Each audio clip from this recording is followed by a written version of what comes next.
भाग 4। मैं दंग रह गया।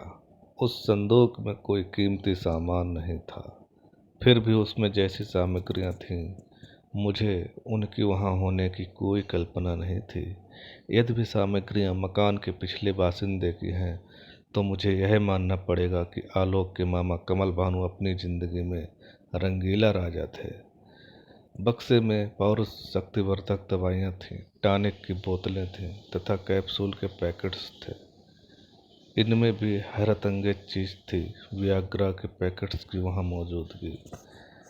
सोनसाय के लिए वे केवल दवाइयाँ थीं। वह यह नहीं जानता था कि वे कौन सी बीमारी की दवाई हैं। उसकी समझ में वे दवाइयाँ भविष्य में उपयोग हो सकती थीं, इसलिए उसने मुझे पूछा था कि इन्हें रहने दूं या फेंक दूं। मैंने उसे फेंकवाने में एक क्षण का भी विलंब नहीं किया। मैंने इस संबंध में आलोक को भी कुछ न बताने का निश्चय किया, क्योंकि ऐसा करने पर मृतक की निजता भंग होती तथा उसमें कोई लाभ भी नहीं था। अलमारी के लाकर में थोड़े से रुपए के अलावा चांदी के पायल, सोने की अंगूठी तथा वालियां जैसे कुछ आभूषण थे, जो बिल्कुल नए थे। अभी इन्हें पहना नहीं गया था। इनके यहाँ होने से यह जाहिर था कि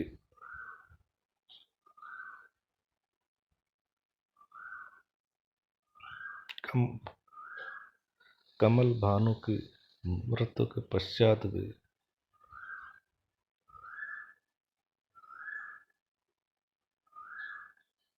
यहाँ सब वैसा ही था जैसा उनके जीवन काल में था। आभूषणों के मिलने के पश्चात मेरी यह धारणा और भी बलवती हुई कि वृद्ध कमल भानु का किसी स्त्री से प्रेम संबंध था, जिसे प्रेम संबंध के बजाय अनैतिक संबंध कहा जाए तो उचित होगा। व्याघ्र तथा पौरुष शक्तिवर्धक औषधियां भी इसी तथ्य की ओर इशारा कर रहे थे। अब तक मुझे यह विश्वास हो चुका था कि कमल भानु यहाँ प्राकृतिक वातावरण के बीच रहने नहीं आए थे, अपितु अपनी प्रेमिका के सानिध्य निकट रहने के लिए आए थे। भानु परिवार मनभावना का संपन्न कृषक परिवार था। उनकी थोड़ी सी जमीन सारंगपुर में भी थी। सारंगपुर तथा मनभावना के बीच यही कोई 2.5-3 किलोमीटर का फासला था। सारंगपुर मेन रोड के बिल्कुल किनारे, जबकि मनभावना उससे 1 किलोमीटर अंदर आबाद है। मंजरी के अनुसार जीवन चाचा और चाची कमल सेठ का खेतीबाड़ी का काम देखते थे। ऐसे में कमल भानु के दिल की धड़कन मंजरी की चाची कुंजमती हो सकती थी। वे दोनों कमल भानु के खेतों में मजदूरी करने मनभावना जाया करते थे। संभव है वहीं विधुर कमल भानु की नजरें कुंजमती से चार हुई होंगी। 60-61 की अवस्था होने पर भी कमल भानु पूरे तंदुरुस्त तथा चाक चौबंद इंसान थे। कुंजमती के पास सौंदर्य था, धन नहीं। वही कमल भानु के पास धन भरपूर था, जिसे खर्च करने का साधन नहीं था। वो साधन कुंजमती बनी होगी। मंजरी ने यह भी कहा था कि जीवन चाचा ने चाची को ऐसा कुछ कहा जिससे वह बर्दाश्त नहीं कर सकी और फांसी लगाकर आत्महत्या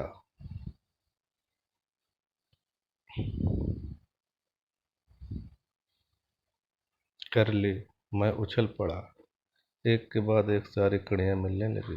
विधुर कमल भानु नौजवान तथा खूबसूरत मजदूरनी कुंजमती। कमल भानु का कुंजमती के गांव में आकर बसना, कुंजमती द्वारा कमल भानु के मकान की साफ सफाई करना तथा दोनों समय भोजन पकाना, पौर शक्ति वर्धक दवाइयाँ, नए आभूषणों का मिलना, जीवन लाल द्वारा उसे कुंजमती को कोई कड़ी बात कहना, जिसके पश्चात कुंजमती द्वारा आत्महत्या कर लेना, यह सब अवैध प्रेम प्रसंग तथा उसकी दुखद परिणति की ओर इशारा कर रहे थे।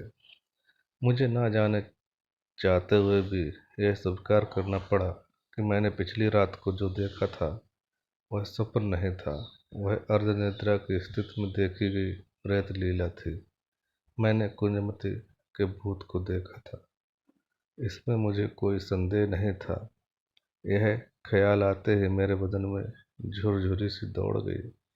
मैंने कहीं यह पढ़ा था कि व्यक्ति आत्महत्या करता है वह भूत प्रेत होकर भटकता है। जिस स्थान में उसने आत्महत्या की होती है वहाँ तथा जिन स्थानों के प्रति उसे मोह होता है उन्हीं स्थानों पर वह आत्मा भटकती रहती है।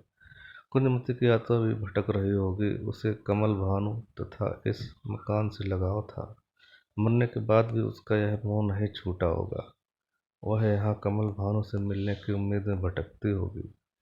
पिछली रात मुझे कमल भानु के बिस्तर पर सोया देख उसे क्रोध आ गया होगा, इसी कारण उसने मेरा गला दबाया होगा। रसोई घर में बिखरा हुआ खून तथा मांस पकाते हुए औरत दृष्टि भ्रम नहीं था। पिछली रात मैंने प्रेत लीला देखा था, संभव है आज की रात भी दोबारा वैसा ही कुछ दिखे। यह ख्याल आते ही मेरी सारी दिलेरी हवा हो गई। तब तक सांझ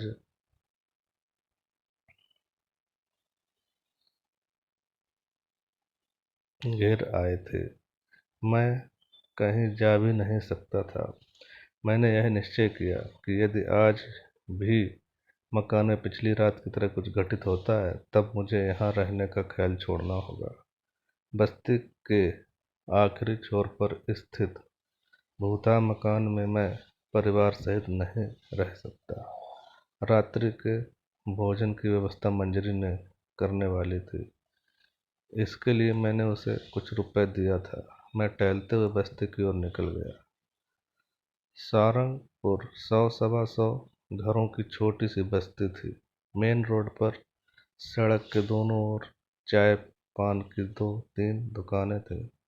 एक दो दुकानें किराने तथा रेडीमेड कपड़ों की थी।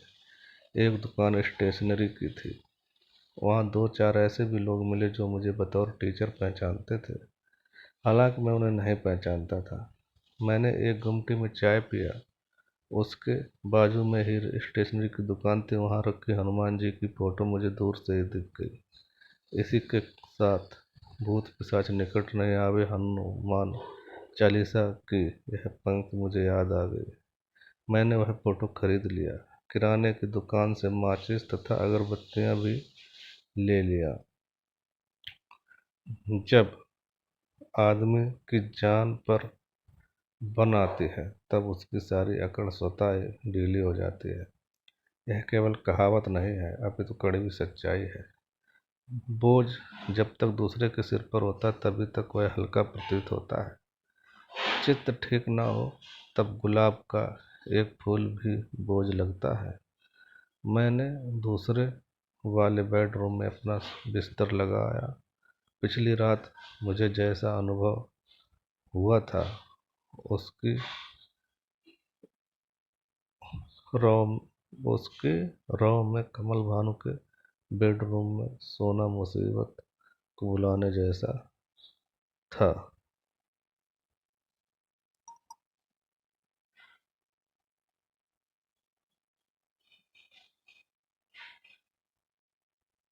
मैंने बेडरूम के दरवाजे के ठीक ऊपर हनुमान जी का फोटो लगा दिया, साथ ही राम राम कहते हुए 4 अगरबत्तियां सुलगाकर लगा दिया।